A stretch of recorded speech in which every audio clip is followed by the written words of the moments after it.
PSC പഠിപ്പുരയുടെ പുതിയൊരു വീഡിയോയിലേക്ക് എല്ലാവർക്കും സ്വാഗതം. ഇത് നമ്മൾ ചെറിയൊരു ഷോർട്ട് വീഡിയോ ആയിട്ടാണ് വന്നിരിക്കുന്നത്. സൂക്ഷിച്ചാൽ തെറ്റില്ല.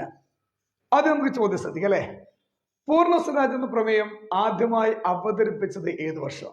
എല്ലാ കൂട്ടുകാരും മനസ്സിൽ ഇപ്പോൾ വന്നിരിക്കുന്നത് 1929 ആയിരിക്കും അല്ലെ. ഉത്തരം തെറ്റാണ്. പൂർണ്ണ സ്വരാജ് എന്ന പ്രമേയം ആദ്യമായി അവതരിപ്പിച്ചത് 1928 കൊൽക്കത്ത കോൺഗ്രസ് സമ്മേളനം അധ്യക്ഷൻ മോത്തിലാൽ നെഹ്റു. പൂർണ്ണ സ്വരാജ് എന്ന പ്രമേയം പാസ്സാക്കിയത് 1929 ലാഹോർ കോൺഗ്രസ് സമ്മേളനം അധ്യക്ഷൻ ജവഹർലാൽ നെഹ്റു. ഒരിക്കൽ കൂടെ പറയുന്നു, സ്വരാജ് 1906 കൊൽക്കത്ത കോൺഗ്രസ് സമ്മേളനം അധ്യക്ഷൻ ദാദാവ് നവറോജി. പൂർണ്ണ സ്വരാജ് എന്ന പ്രമേയം ആദ്യമേ അവതരിപ്പിച്ചത് 1928 കൊൽക്കത്ത കോൺഗ്രസ് സമ്മേളനം അധ്യക്ഷൻ മോത്തിലാൽ നെഹ്റു. പൂർണ്ണ സ്വരാജ് എന്ന പ്രമേയം പാസ്സാക്കിയത് 29 ലാഹോർ കോൺഗ്രസ് സമ്മേളനം അധ്യക്ഷൻ ജവഹർലാൽ നെഹ്റു. ഓക്കെ, കൂടുതൽ ക്ലാസ് കാണാൻ PSC പഠിപ്പുര എന്ന ചാനൽ സബ്സ്ക്രൈബ് ചെയ്യുക. അടുത്ത് കാണുന്ന ബെൽ ഐക്കൺ ക്ലിക്ക് ചെയ്യാൻ മറക്കരുത്. നല്ല നല്ല ക്ലാസ്സുകൾ നമുക്ക് വീണ്ടും കാണാം. അതുവരെ ബൈ.